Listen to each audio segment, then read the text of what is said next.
हम करेंगे पहला सॉल्व एमपीटेड पर की फिजिक्स का पेपर 2023 का, जिसमें क्वेश्चन था पहला, यदि किसी छड़ की लंबाई 12.5 mm तथा पतले तार का व्यास 0.0 mm है तो कौन सा माप अधिक यथार्थ है। तो यहाँ पे लेंथ की वैल्यू 12.5 थी और डायमीटर दिया गया था आपका 0.04। तो लेंथ की जो सार्थक अंक की संख्या है वो 3 है इसमें, और जो डायमीटर है उसकी सार्थक अंक की संख्या 1 थी। जो सबसे अधिक शुद्ध अगर कोई है आपका तो वो थी आपकी लंबाई, जिसमें सार्थक अंक की संख्या 3 है, तो यही सबसे अधिक शुद्ध होता और यही आपका करेक्ट आंसर था।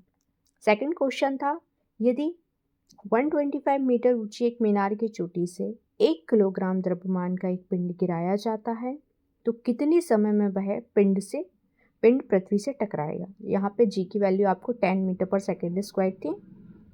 तो विस्थापन आपका दिया है था 125 मीटर, यहाँ पे प्रारंभिक वेग आपका 0 था, ग्रेविटी आपकी 10 मीटर पर सेकेंड स्क्वायर थी। तो समीकरण सेकंड यूज़ करेंगे हम गति का, s बराबर ut plus 1/2 gt square. s की वैल्यू 125 थी, u की वैल्यू 0 पुट की आपने, इंटू 10 प्लस 1/2 इंटू जी की वैल्यू 10 टी स्क्वायर। 125 ये पोर्शन आपका 0 हो जाएगा, देन उसके बाद ये 2 5 ज़ा 10 5 टी स्क्वायर। 125 का आप डिवाइड 5 में करोगे तो आपका आएगा टी स्क्वायर इक्वल 25।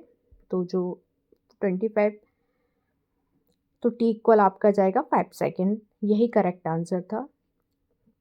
उसके बाद आपका थर्ड क्वेश्चन था 153, क्वेश्चन नंबर 153 था, बाकी फर्स्ट पेपर में थे आपके। एक कण की स्थिति x equal 40 square minus 15t plus 20 metre समीकरण से व्यक्त की गई है, इसके शून्य समय पर त्वरण होगा। t इक्वल 4, x बराबर जो समीकरण दिया था 40 स्क्वायर माइनस 15t प्लस 20। अब जो कण की स्थिति है उसमें आपने t बराबर 0 माना है, तो हम t की वैल्यू 0 रखेंगे, 4 इंटू 0 माइनस 0 प्लस 20। तो यहाँ पे ये पोर्शन 0 हो जाएंगे, तो x बराबर आपका 20 मीटर आ जाएगा। किसी क्षण t पर कण का वेग है, अब आप अपकलन यूज़ करेंगे, b बराबर dx अपॉन में dt, अपकलन होगा इनका d by dt 40 square minus 15t plus 20। तो 40 स्क्वायर का अपकलन हो जाता है 80 और ये माइनस 15t का हो जाता है माइनस का 15। तो t बराबर 0 है, तो आप ये वैल्यू रखेंगे 8 इंटू 0, तो आंसर आपका रहेगा v इक्वल माइनस का 15 मीटर पर सेकेंड।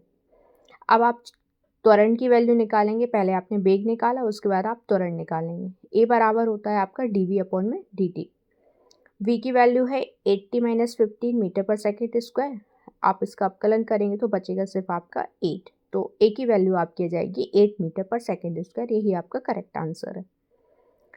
फिर नेक्स्ट क्वेश्चन था, किसी गतिमान कण के लिए शून्य हो सकता है, तो उसमें ऑप्शन दिए थे 4, जिनमें से विस्थापन, दूरी, वेग, त्वरण ऑप्शन था। तो जिसमें से आंसर था आपका विस्थापन शून्य हो सकता है, दूरी कभी भी शून्य नहीं हो सकती। फिर नेक्स्ट क्वेश्चन दिया था आपका